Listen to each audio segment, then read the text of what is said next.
اس لیے زبان کی بڑی اہمیت ہے. یہی زبان ہے جب صبح ہوتی ہے صبح تو سارے اعضاء اس زبان کو کہتے ہیں ذرا ٹھیک چلنا، ٹھیک رہنا، کیونکہ اگر تم ٹھیک رہو گی تو ہم بھی ٹھیک رہیں گے، ورنہ اگر تم ٹھیک نہیں رہو گی پھر ہمارا حال بھی بگڑ جائے گا. تو اسی لیے زبان کی بڑی اہمیت ہے، اور یہی زبان ہے، یہ زبان آدمی کو جنتی بھی بناتی اور جہنمی بھی. اسی زبان سے اللہ کا ذکر کریں، اسی زبان سے کلمہ شریف پڑھیں، اسی زبان سے نعت مبارکہ پڑھیں، اسی زبان سے تلاوت قرآن کریں تو آپ جنت کی طرف جا رہے ہیں. اس زبان سے آپ کسی کی غیبت کریں، اس زبان سے آپ کسی کی چغلی کریں، اس زبان سے آپ کسی کو گالی دیں تو آپ جہنم کی طرف جا رہے ہیں. آج جس عنوان کی طرف ہم نے گفتگو کرنا ہے وہ ہمارے معاشرے کا ایک بدترین گناہ، جس کو اب گناہ سمجھا ہی نہیں جاتا ہے، جسے ہم گالم گلوچ کہتے ہیں، گالی گلوچ کہتے ہیں. یہ ایک ایسا گناہ ہے کہ جس کی طرف ہماری توجہ نہیں ہے. بچہ بچہ سماج کا گالی دے رہا ہے، سماج کے بڑے بھی گالی دے رہے ہیں، بڑے بوڑھے بھی گالی دے رہے ہیں، اور اب تو گالی کو لوگ برا سمجھتے ہی نہیں. گالی کیا چیز ہے؟ گالی جو آج سے 1450 سال پہلے گالی دی جاتی تھی وہ کون سی گالی ہے؟ پہلے میں وہ بتا دوں آپ کو. گالی کسے کہتے ہیں؟ یعنی کسی کو کہنا کہ تیری ماں ایسی، اس کو آر دلانا ماں پر سے کہ تیری ماں ایسی. جیسے مثال کے طور پہ اس دور میں عورتیں ختنہ کرتی تھی تو کوئی کسی کو کہتا تھا تو ختنہ کرنے والی کا بیٹا ہے. یہ گالی تھی اس دور کی. آج کے دور کی جو لیٹسٹ گالیاں ہیں، نئی گالیاں، اس کا تو تصور ہی نہیں تھا. تو اب جتنی بھی حدیثیں میں بیان کروں گا وہ کہ جتنا بھی عذاب بیان ہوگا گالی پر کس پر ہوگا؟ وہ جو اس دور کی گالیاں ہیں. یہ تو آپ جو بک رہے ہیں اس کا تو شمار ہی نہیں. جو ہمارے معاشرے میں گالی دی جا رہی ہے اس کا تو شمار ہی نہیں ہے. شاید رسول اللہ کے دور کے لوگوں نے اس کا کبھی تصور بھی نہیں کیا ہوگا کہ کوئی مسلمان یہ بھی کہے گا.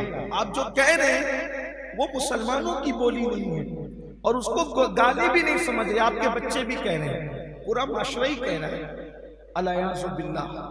یہ کافر لوگ دیتے تھے جو گالیاں، بلکہ کافر بھی نہیں دیتے تھے اس دور کے جو آپ اور ہم گالیاں آج ہمارے سماج میں رائج ہیں.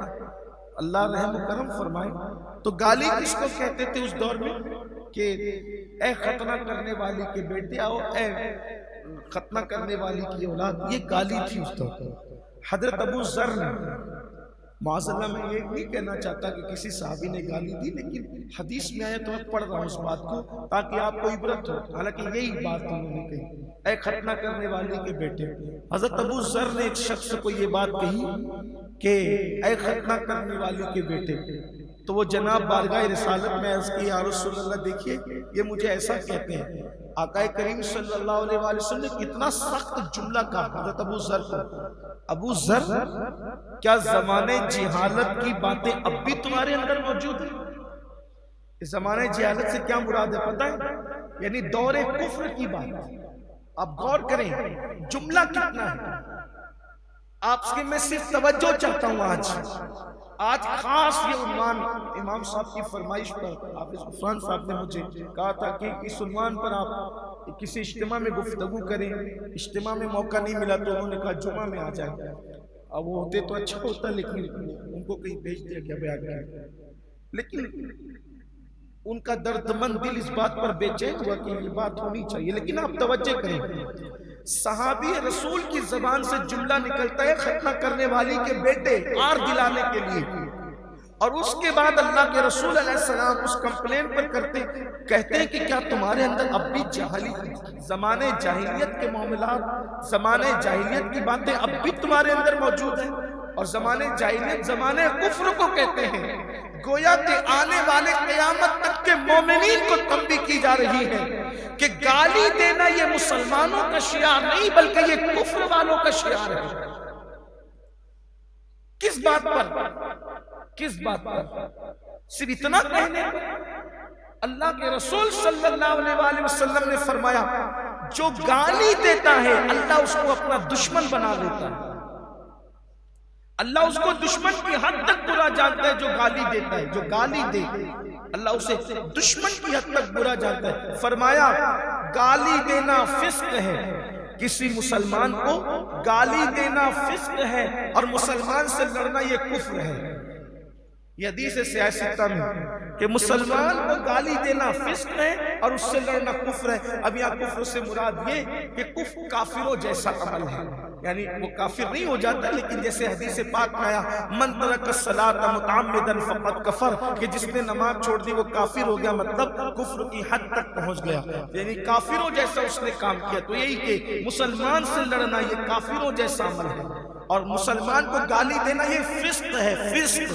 فسق کس کو کہتے ہیں؟ فاسق کس کو کہتے ہیں؟ اللہ اکبر، یعنی جس نے اپنی گردن سے اللہ کی اطاعت کا قلادہ اتار کر پھینک دیا ہو اس کو فاسق کہتے ہیں۔ جو اللہ کی اطاعت سے باہر نکل گیا اس کو فاسق کہتے ہیں۔ جو حرام کام کا ارتکاب کرے اس کو فاسق کہتے ہیں۔ تو اللہ کے حبیب علیہ السلام فرماتے ہیں مسلمان کو گالی دینا یہ فسق ہے۔ تھوڑا سا غور کریں ہم اور آپ، لوگ تو بیوی کو بھی گالی دیتے ہیں، اور وہ بھی کون سی گالی؟ اب یہ جو عذاب میں نے بیان کیا، چونکہ حضور علیہ السلام نے اس کو بیان کیا، تو یہ کس دور کے حساب سے بیان کیا گیا؟ اس دور میں جو رائج تھی گالیاں، اس پر اتنی وعید ہے۔ میں بتانا ہی چاہتا ہوں کہ اس دور کی جو گالیاں تھی اس پر اتنی سخت وعید ہے، تو آج کی دور کی جو گالیاں ہیں اس کا انجام کیا ہو؟ یہ ماں بہن بیٹیاں اور اتنی ننگی کھلی گالیاں کہ میں سمجھتا ہوں کہ اگر کبھی راستہ چلتے ہوئے کان سے ٹکرا جائے تو طبیعت شرم سے پانی پانی ہو جاتی ہے۔ دل یہ کہتا ہے کہ ہم اس معاشرے میں کیوں پیدا ہوئے، اور پیدا ہو گئے تو پیدا ہوتے ہوئے مر کیوں نہیں گئے، یہ دل دیکھنا کیوں نصیب ہوا۔ ایک شریف اور غیرت مند انسان آدمی کی طبیعت یہ کہتی ہے، لیکن کوئی روکنے ٹوکنے والا نہیں ہے، بلکہ گالیوں کو گناہ نہیں سمجھا جاتا۔ بعض لوگوں کا حال تو یہ کہ وہ مذاق میں بھی ایک دوسرے کو گالیاں دیتے، ماں بہن کی، دوستوں کو گالی دیتا، یہ مذاق ہے، کوئی برا نہیں سمجھا جاتا۔ جس طریقے سے غصے میں گالی دینا حرام ہے ویسے ہی مذاق میں بھی گالی دینا حرام ہے۔ اور یہ بھی ہمارے بزرگوں نے صوفیاء نے فرماتے ہیں کہ جو زندگی میں جو جملے زیادہ کہتا ہے، دھیان دینا اس پر، جو اپنی زندگی میں جو جملے زیادہ کہتا ہے موت کے وقت اس کی زبان پر وہ جملے جاری ہوں گے۔ پھر ان بزرگوں نے لکھا اپنی کتابوں کے اندر کہ ایک شخص تھا، جب اس کی موت کا وقت قریب آیا تو وہ کہتا تھا لیمو اتنے میں لے لو اور لیمو اتنے میں لے لو۔ تو لوگ کہتے تھے تو لیمو تھوڑی بیچ رہے تو تیری سکرات کا وقت ہے۔ تو اس کے گھر والوں نے کہا یہ لیمو کا کاروبار کرتا تھا، اس کی زبان پہ رات دن یہی جاری تھا کہ لیمو اتنے میں لے لو اتنے میں لے لو، اسی لیے یہ زبان پہ جاری ہے۔ ایک شخص مرا تو اس کی زبان پہ جاری تھا وہ حمام والی کتنی اچھی تھی۔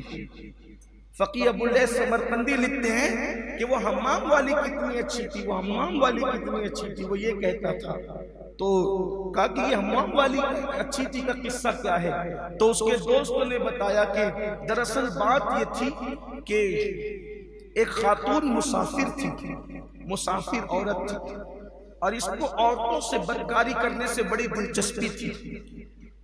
تو ایک خاتون جو ہے وہ حمام کا راستہ، اس دور میں حمام میں لوگ غسل کرنے جاتے تھے، مسافر لوگ حمام بنے ہوتے تھے، تو وہ خاتون نے پوچھا کہ حمام کا راستہ کدھر ہے، مجھے غسل کرنا ہے۔ تو اس نے اپنے گھر میں کہا کہ یہ حمام ادھر آ جاؤ، وہ چلی گئی۔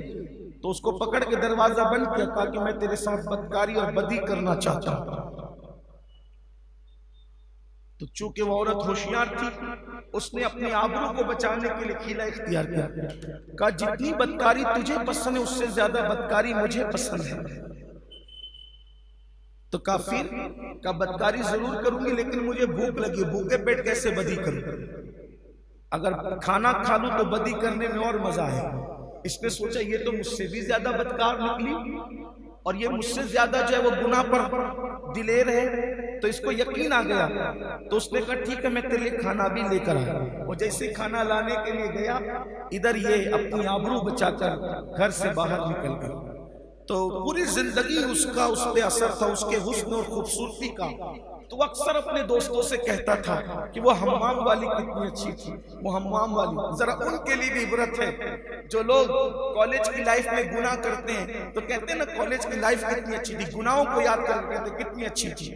اسی طریقے سے جو کسی سفر میں گناہ کر کے آتے کہتے وہ سفر میں کیا مزہ آیا تھا, یعنی وہاں جو گندگی کی تھی, وہاں جو پاپ کے تھے, جو بدکاریاں, ساری زندگی اس کی لذت لیتے رہتے, کیا مزہ آیا تھا. ذرا وہ یہاں پہ عبرت کے ناخون لے, ذرا وہ ہوش کے ناخون لے, اس لیے کہ موت تو آنا ہے. جتنی بھی زندگی کے اندر پاپ کر لو, جرائم کر لو, عیش کر لو, طبیعت کے مطابق زندگی گزار لو, ایک وقت تو موت تو آنا ہے. اللہ جس کو اچھی موت دے دے اس کی موت اچھی ہے, ورنہ پھر تباہی تباہی ہے. اللہ اکبر. تو اس نے کہا وہ حمام والی کتنی اچھی تھی. لوگوں نے کہا اس کو سکرات لگی ہے, اور یہ حمام والی کو یاد کرے تو یہ واقعہ بتایا گیا. وہی کہتے کہتے وہ مر گیا. اب میں یہاں ان لوگوں سے کہتا ہوں جن کی زبان پہ رات دن گالی ہے, اور وہ بھی گندی گندی گالیاں, بیٹوں کو گالیاں, بہووں کو گالیاں, بہنوں کو گالیاں, سب کو گالیاں, سب کو گالیاں دی جا رہی. اور کوئی وہ بڑا پن سمجھتے گالی دینا, اپنا حق سمجھتے گالی دینا. بلکہ کچھ لوگ تو فخر سے کہتے ہیں کہ میں نے ابھی فلاں کو گالیاں دی, اتنی گالیاں دی, اس کو بہت گالیاں سنائی. گالی کیوں دیتے؟ اگر یہ مرتے وقت یہ جو عادت بنی ہے نا گالی کی, جو عادت ہوگی, اسی لیے کہتے کلمے کی عادت ڈالو. اٹھتے بیٹھتے چلتے پھرتے کلمہ پڑھا کرو, سوتے ٹائم کلمہ پڑھا کرو, اٹھنے کے بعد کلمہ پڑھا کرو, نماز کے بعد کلمہ پڑھا کرو, وضو کے بعد کلمہ پڑھا کرو. کلمہ کلمہ کلمہ کی عادت بناؤ تاکہ دنیا سے جاؤ تو مرتے مرتے کلمہ پڑھتے ہوئے جاؤ. گالیاں مت دو. یوں بھی سرکار غریب نواز رضی اللہ تعالیٰ اپنے ملفوظات میں فرماتے ہیں کہ جس نے کسی مسلمان کو گالی دی, یہ اسی دور, پھر کہتا ہوں اسی دور کی گالی, جس نے کسی مسلمان کو گالی دی اور اللہ کی بارگاہ میں توبہ نہیں کی اور اس مسلمان سے معافی نہیں مانگی, مرے گا تو ڈر ہے کہ کافر ہو کر کے مرے گا. جس نے کسی مسلمان کو گالی دی تو مرے گا تو ڈر ہے کہ کافر ہو کر کے مرے گا. مرتے وقت اس کی زبان پہ کلمہ نہیں آئے گا. آپ مسلمان کو گالی دو تو مرتے وقت زبان پہ کلمہ نہ آئے, موت کے وقت ڈر ہے کہ کافر ہو کر کے مرے. جو ساری زندگی بیوی کو, شریک حیات کو گالی دیتا رہا, بیٹیوں کو, بیٹوں کو گالی دیتا رہا, گھر میں گالیوں کا. اور یاد رکھنا گھر کے چھوٹے بچے اسی گھر میں گالی دیتے ہیں جہاں بڑے گالی دیتے ہیں. گالیوں کا ماحول جہاں بڑوں میں ہوگا وہی بچوں میں ہوگا. آج صورتحال کیا پیدا ہوگی پتہ ہے؟ جو لوگ پڑھے لکھے لوگ, سنجیدہ اور شریف قسم کے لوگ ہیں, اب وہ کہتے ہیں کہ مولانا مسلم محلوں میں گھر دیکھنے کی بجائے اب ہم سوچتے ہیں کہ کسی دوسرے محلے میں گھر دیکھیں. ہم کہتے ہیں کیوں بھئی, مسلمانوں میں رہو, اس کی برکت ملے گی. کہ کیا برکت ملے گی؟ جہاں صبح اٹھنے کے بعد گالی سننے کو ملتی اور سوتے وقت تک گالی سننے کو ملتی, وہاں رہ کے کیا کریں؟ یہ معاشرہ ہو گیا ہمارا. اور ماں باپ کو کچھ پڑھی ہی نہیں ہے, گھر والوں کو کچھ پڑھی, کسی کو کچھ نہیں پڑھی ہے. دین دھرم پیٹ کے پیچھے ڈال دیا ہے. بس اب کیا رہ گیا؟ کھاؤ پیو عیش کرو, بس اسی کا نام بس زندگی ہے. سن لو اللہ کے رسول علیہ السلام نے فرمایا جب کوئی گالی دیتا ہے تو اللہ تعالیٰ اس کو ہلاک کر دیتا ہے. گالی دینے والوں کو قدرت ہلاک کرتی ہے. اب ہلاکت کا مطلب کیا؟ قدرت ہلاک کری مطلب اب گالی دینے والوں قدرت تمہیں ہلاک کر کے رہے گی, قدرت تمہیں ہلاک کرے گی, تم ہلاک ہو کر کے رہو گے. اب کیسے ہلاک ہوگے؟ کبھی بارش نہیں دے کے قحط میں مبتلا کر کے ہلاک کرے گا, اور کبھی بارش دے گا تو اتنی دے گا کہ سیلاب لا کر کے ہلاک کرے گا. کبھی بیماریاں ڈال کر کے ہلاک کرے گا, کبھی دشمنوں کو مسلط کر کے ہلاک کرے. ہلاک ہو کر رہنا ہے, کیونکہ اللہ کے رسول نے فرما دیا جو گالی دے گا اللہ اس کو ہلاک کرے گا. گالی دینے والی قوم ہلاک ہوگی. ہم گالی سے توبہ کریں, اللہ کی بارگاہ میں معافی طلب کریں. آج سے پہلے جس نے گالی دی وہ توبہ کریں. اب آپ کہیں گے کہ بھئی کوئی ہمیں گالی دے تو کیا کریں؟ یہ بھی تو مسئلہ ہے. اس لیے کہ سب تو آج کی محفل میں نہیں, اور آج کی محفل میں سب آ بھی جائیں تو سب سن کے عمل تھوڑی کریں گے. اس لیے کہ شیطان جو دل میں بیٹھا ہے وہ تھوڑی عمل کرنے دیتا ہے. وہ تو کہتا ہے یہ چھوڑو یار, یہ تو مولوی مولانا کا کام یہ بول. اللہ سے دعا ہے کہ اللہ علماء حق قیامت تک زمین پہ قائم رکھے. جب تک یہ چیخنے اور بولنے والے رہیں گے ہماری نیا کبھی نہیں ڈوبے گی۔ اللہ ہماری قوم میں حق بولنے والوں کو رکھے، اور اللہ جب تک جسم میں جان دے ہمیں بھی حق بولنے کی توفیق دے۔ اگر ہمیں کوئی گالی دے تو کیا کریں گے؟ تو اللہ کے رسول کی تعلیم یہی ہے، اگر کوئی تمہیں گالی دے دے تو تم اس کے بدلے میں اس کو گالی مت دو، چھوڑ دو اس کو، نظر انداز کر دو۔ اس لیے کہ انسان کو اگر کتا کاٹے تو کیا انسان بھی بڑھ کے کتے کو کاٹے گا؟ اب جو گالی دینے کی جرات کر رہا ہے تو وہ کیا انسان ہوا پھر؟ اس کو انسان ہونا کب نہیں؟ اس کے اندر انسانیت ہوتی تو وہ گالی کیوں دیتا؟ اس کو چھوڑ دو، پھر اس کے حال پہ چھوڑ دو، اسے اب گالی نہ دو، منہ پھیر لو اس سے۔ ویسے بھی قرآن کہتا ہے وَإِذَا خَاطَبَهُمُ الْجَاهِلُونَ قَالُوا سَلَامًا۔ اللہ تعالیٰ فرماتا ہے جب تمہارا مقابلہ، جب تمہاری مخاطبت جاہلوں سے، خاطبہم الجاہلون، تمہاری مخاطبت جاہلوں سے ہو تو کیا کرو؟ قالوا سلاما، ان سے سلامتی کی بات کہہ کے گزر جاؤ، سلام، جاؤ کر کے گزر، ان کو منہ مت لگو، ان کو منہ نہ لگاؤ۔ اب اگر آپ کو کوئی گالی دے رہا، آپ چپ یا خاموش ہے تو کیا ہوگا؟ وہ بھی حدیث میں آیا ہے۔ اللہ کے رسول علیہ السلام کے صحابی سیدنا صدیق اکبر بڑے نرم دل آدمی تھے، بڑے بااخلاق، ان کی فضیلت تو بیان ہو ہی نہیں سکتی، یہ ایسے تھے۔ حضور محدث اعظم کے چھوچوی رحمت اللہ علیہ نے ان کی فضیلت اس شان سے بیان کی، کہتے ہیں مرتبہ حضرت صدیق کا یہ ہے سید، ہر فضیلت کے وہ جامع ہیں نبوت کے سے، وہ صرف نبی نہیں تھے بس، باقی اللہ تعالیٰ نے سارے اوصاف ان کو عطا کیے، بڑی شان والے بزرگ تھے۔ حضور کی ان کی تربیت کی تھی، جب کوئی نہیں رہتا تھا تو بھی یہ حضور کی بارگاہ میں رہتے تھے۔ آقا نے ان کو اوصاف قرآن پلا دیے تھے، اسرار قرآن پلا دیے تھے، رموز قرآن پلا دیے تھے، گویا کہ ان کی پوری زندگی کو قرآن کے سانچے میں ڈھال دیا، اوروں کی بھی، لیکن ان کی خاص بات تھی۔ میرے نبی کا ہر صحابی شان والا ہے تو ہر ایک کی خصوصیت جدا جدا ہے۔ اور صدیق اکبر بیٹھے ہوئے، حضور بھی تشریف فرمائے، کسی نے حضرت ابوبکر صدیق کو گالی دی اس محفل میں، یعنی بعض لوگ اتنے بھی جرأت مند ہوتے تھے کہ اب وہی گالی کا مطلب وہی جو میں پہلے بول چکا ہوں، یعنی کہ تو ایسا ہے ویسا، یعنی گالی کی تعریف متعین کر دیتے ہیں اس کو سمجھانے کے لیے۔ کسی بندے کو اس کے منصب سے گرا کر کہنا یہ گالی ہے۔ اب سمجھ گئے گالی؟ ساری وعیدیں اسی گالی پر ہیں۔ اب جو ہم دے رہے ہیں وہ بہت گندی ہے، لیکن گالی مطلب کیا؟ کسی بندے کو اس کے منصب سے گرا کر بولنا گالی، مطلب عالم کو کہنا او جاہل، ٹھیک؟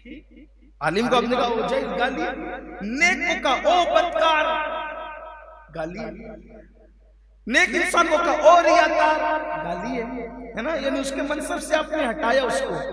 اسی طریقے سے کسی شریف آدمی کو کہا او بدماش گالی ہے، کسی عقل مند کو کہا او بے وقوف گالی ہے۔ اب سمجھ میں آ گئی گالی؟ یعنی گالی کسی ایک لفظ کا نام نہیں، انسان کو کہہ دیا او کتے گالی ہے، بلکہ کسی انسان کو کہہ دیا او پلے، پلہ تو کتے کے بچے کو کہتے ہیں، یہ بھی گالی ہے۔ یہ سب ہے گالیاں آسان زبان میں، کسی کو اس کے منصب سے۔ اب انسان کو کتا کہا تو ہو گئی گالی، اور کتے کو کتا کہا تو گالی نہیں، کیونکہ اس کا منصب ہی وہی ہو۔ انسان کو کہا پلہ تو گالی ہے، لیکن کتے کے پلے کا پلہ تو کوئی گالی نہیں ہے۔ بات سمجھ میں نا گالی کسے کہتے ہیں؟ انسان کو اس کے منصب سے ہٹا دینے کا نام ہے گالی۔ ایک بات میں اور عرض کروں، اسی لیے کسی بھی مسلمان کو کبھی جاہل مت کہا کرو، مسلمان کو کبھی جاہل مت کہنا، یہ گالی ہے اس کے لیے۔ کیوں؟ اس لیے کہ حضور کا امتی کبھی جاہل نہیں ہو سکتا۔ وہ ان پڑھ ہو سکتا ہے، وہ ان پڑھ ہو سکتا ہے، لیکن وہ جاہل اس لیے کہ جو رسول اللہ کو جاننے والا ہو وہ جاہل کیسے ہو سکتا ہے؟ وہ زمانے جاہلیت والا جاہل کہہ رہا ہوں، ہاں کہیں کسی کے کم علمی کو یا بے علمی کو بتانے کے لیے عرف میں کہیں کہہ دیا جائے تو ایک الگ بات ہے، لیکن احتیاط کیا کرو، کسی کو جاہل نہ کہو، بچا جاؤ۔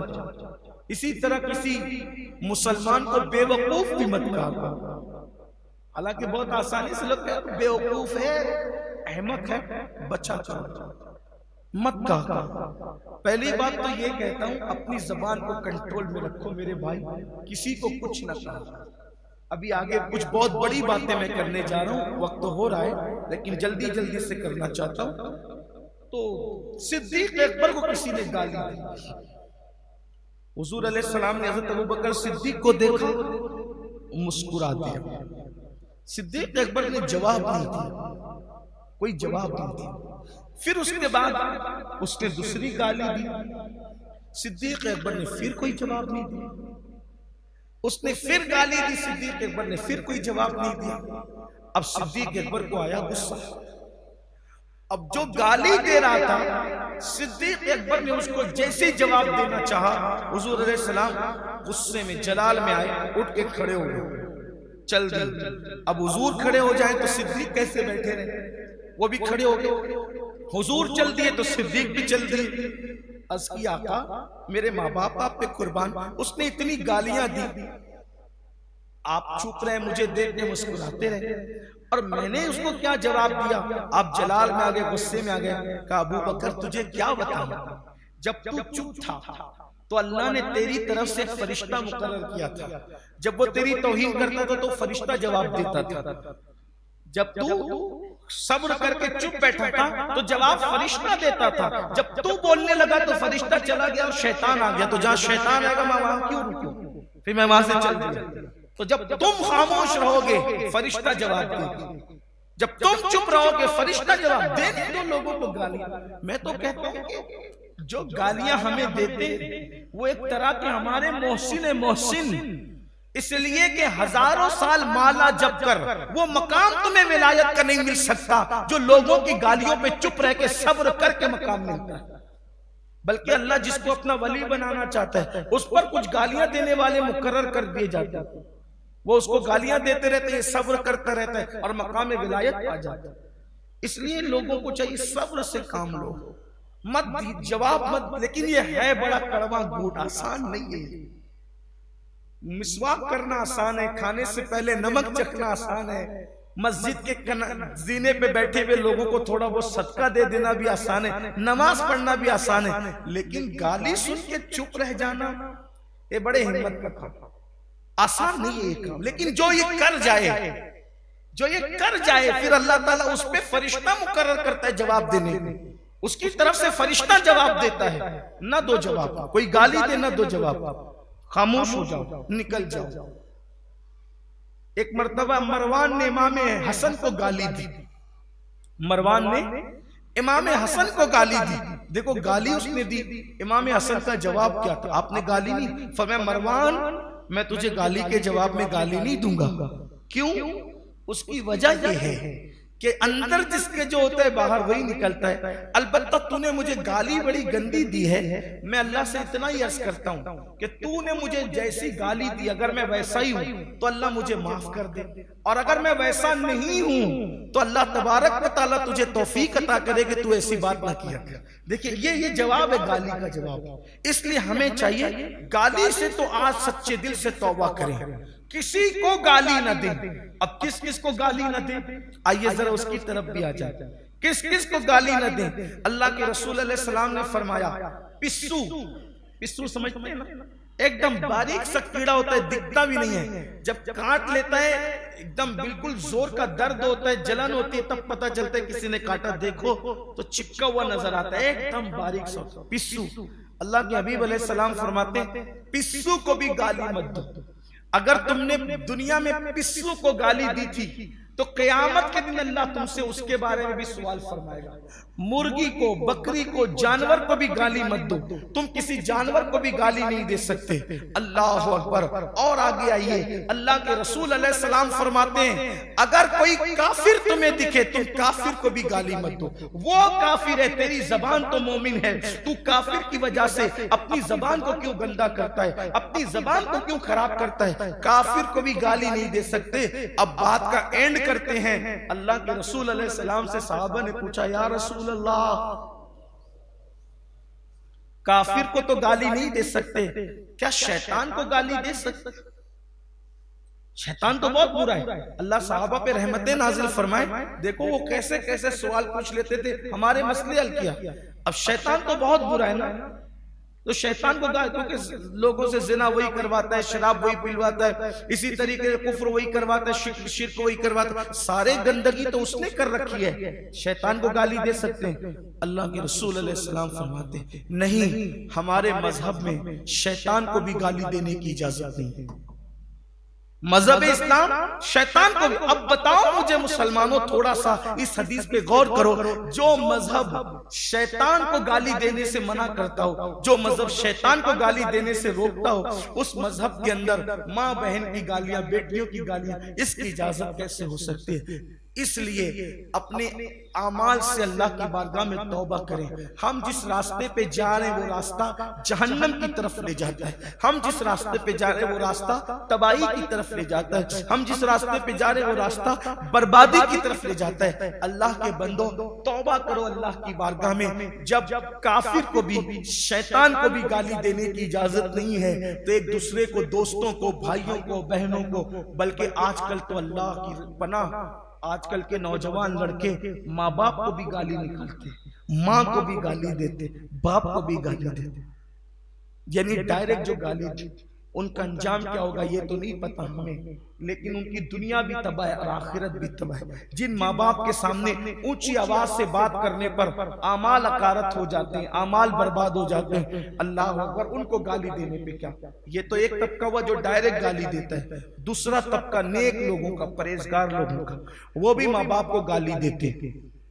اب وہ کیسے دیتے ذرا اس طرف آ جائیں تاکہ بات سمجھ میں آئے. اللہ کے رسول علیہ السلام نے فرمایا اے میرے صحابہ، اپنے ماں باپ کو گالی نہ دو. کیا فرمایا؟ اپنے ماں باپ کو گالی نہ دو. صحابہ نے حیرت سے کہا کہ یا رسول اللہ صلی اللہ علیہ وآلہ وسلم، کوئی اپنے ماں باپ کو گالی کیسے دے سکتا ہے؟ ظاہر سی بات ہے وہ نیک لوگ تھے، پرہیزگار تھے، اللہ والے تھے، تو ان کو حیرت ہوئی کہ یا رسول اللہ صلی اللہ علیہ وآلہ وسلم، کوئی اپنے ماں باپ کو گالی کیسے دے سکتا ہے؟ اب دیکھو ہم ایک دن میں اپنے ماں باپ کو کتنی گالی دیتے ہیں، ذرا اس پہ دھیان دینا. اللہ کرے جن تک بات پہنچے ان کو احساس ہو کہ ایک دن میں اپنے ماں باپ کو تم کتنی بار گالی دیتے ہو. تو صحابہ کرام نے عرض کی یا رسول اللہ صلی اللہ علیہ وآلہ وسلم، اپنے ماں باپ کو کوئی گالی کیسے دے سکتا ہے؟ تو آقا کریم صلی اللہ علیہ وآلہ وسلم نے فرمایا تم کسی کے ماں باپ کو گالی مت دو، کیونکہ جب تم کسی کے ماں باپ کو گالی دیتے ہو تو جواب میں وہ پلٹ کر تمہارے ماں باپ کو گالی دیتا ہے. تو مطلب تم ہی نے گالی دی اپنے ماں باپ کو. کیوں؟ کیونکہ اگر تم کسی کے ماں باپ کو گالی نہ دیتے تو کوئی تمہارے ماں باپ کو گالی کیوں دیتا؟ تو تمہارے ماں باپ کو گالی کس کی وجہ سے پڑی؟ تمہاری وجہ سے. اس لیے تم اپنے ماں باپ کو گالی مت دو. یعنی تم کسی کے ماں باپ کو گالی دو گے تو وہ پلٹ کر تمہارے ماں باپ کو گالی دے گا. اسی لیے اللہ کے رسول علیہ السلام نے فرمایا اپنی بیوی کے سامنے اس کے ماں باپ کو برا مت کہو. کیوں؟ تم اپنی بیوی کے سامنے اس کے ماں باپ کو برا کہو گے، تمہاری بیوی پھر تمہارے ماں باپ کو برا کہے گی. گویا کہ تم ذریعہ بنے، تم سبب بنے اپنے ماں باپ کو گالیاں دلوانے کا، گالیاں کھلوانے کا. اب سوچو ایک دن میں کتنی بار اپنے ماں باپ کو گالیاں دلواتے ہو. تو گویا کہ تم خود گالی دے رہے ہو، سبب تم بنے ہو. ایک بات اور آگے بڑھ کر عرض کر دوں، اسی لیے اللہ رب العزت نے قرآن میں بھی فرمایا کہ کسی کے خدا کو برا مت کہو، کسی کے خدا کو گالی مت دو. یہ جو اور دوسروں کے جو خدا ہے نا، جو دوسرے معبودان باطل ہیں، جو دوسروں کے جھوٹے خدا ہیں، ان جھوٹے خداؤں کو گالی مت دو. اگر تم ان کے جھوٹے خداؤں کو گالی دو گے تو وہ پلٹ کر تمہارے سچے خدا کو گالی دے گا. اس لیے دوسروں کے مذہبی رہنماؤں کی حتک نہیں کرنے کی ضرورت ہے، ان کو گالی دینے کی ضرورت نہیں، ان کی برائی کرنے کی ضرورت نہیں ہے. وجہ کیا ہوگی؟ کیونکہ ہم ان کو کچھ برا بلا کہیں گے، وہ پلٹ کر کے ہمارے بزرگوں کو، ہمارے آقاؤں کو، ہمارے خدا کو ہمارے نبی کو برا کہیں گے. یعنی اسلام کتنی احتیاط بتا رہا ہے. کافر کو گالی دینے کی اجازت نہیں, شیطان کو گالی دینے کی اجازت نہیں, دوسروں کے جھوٹے خداؤں کو گالی دینے کی اجازت نہیں. اب آپ مجھے بتائیں پھر ہم کس راستے پر جا رہے ہیں؟ اس لیے اللہ کے بندو, اللہ کی بارگاہ میں سچی توبہ کرو اور اللہ کی بارگاہ میں پلٹو. آج سے یہ عہد کرو کہ کتنے بھی غصے میں آئیں گے کبھی گالی نہیں دیں گے. اللہ کے رسول علیہ السلام جب بہت زیادہ غصے میں آتے تھے, بہت جلال میں آتے تھے, کیا فرماتے تھے پتہ ہے؟ ہائے ہائے ہائے. ایک جملہ حضور کی زبان سے اکثر سنا جاتا تھا. حضور کہتے تھے تیری ناک خاک آلود ہو. کیا کہتے تھے؟ بہت جلال ہوتا جب, بہت غصہ. حضرت انس بن مالک کہتے ہیں میں بچہ تھا جب سے حضور کے ساتھ رہتا تھا, 10 سال تک حضور کی خدمت کی, کبھی مجھ پہ غصے میں نہیں آئے, کبھی ناراض نہیں ہوئے, کبھی یہ بھی نہیں کہا کہ یہ کام کیوں نہیں کیا, یہ کام کیوں کیا, کبھی نہیں. لیکن دیکھا کہ جب بہت جلال میں تو کیا فرمایا؟ تیری ناک خاک آلود ہو, تیری ناک خاک آلود ہو. اب اس کو میں تصور میں دیکھتا ہوں, اس کا ترجمہ لوگوں نے الگ الگ کیا, لیکن آج میں اس کا ترجمہ الگ اپنے انداز میں کرنا چاہتا ہوں. خاک آلودوں کا ناک خاک آلودوں کا مطلب سب بزرگوں نے الگ الگ بیان کیا. میں کوئی بزرگ نہیں ہوں, طالب علم ہوں, لیکن میں اپنے ذوق کے مطابق بیان کرنا چاہتا ہوں. اس کا مطلب کیا؟ تیری ناک خاک آلود ہو. خاک, کیونکہ مسجد نبوی میں اس دور میں چٹائی نہیں تھی, مصلے بھی نہیں بچھا کرتے تھے, تو مسلمان نماز پڑھتے تھے مٹی میں. تو مٹی میں نماز پڑھتے تھے تو پیشانی اور ناک کو خاک لگ جاتی تھی. حضور غصے میں بھی کہہ رہے ہیں اللہ تجھے اتنا سجدہ کرنے والا بنا دے کہ تیری ناک خاک آلود ہو. جلال میں بھی دعا ہے, جلال میں بھی دعا ہے تیری ناک خاک آلود ہو. یعنی کہ تو اتنے سجدے کرے کہ تیری ناک پر خاک لگ جائے, تیری ناک خاک آلود ہو. یہ اللہ کے رسول علیہ السلام کا انداز تھا.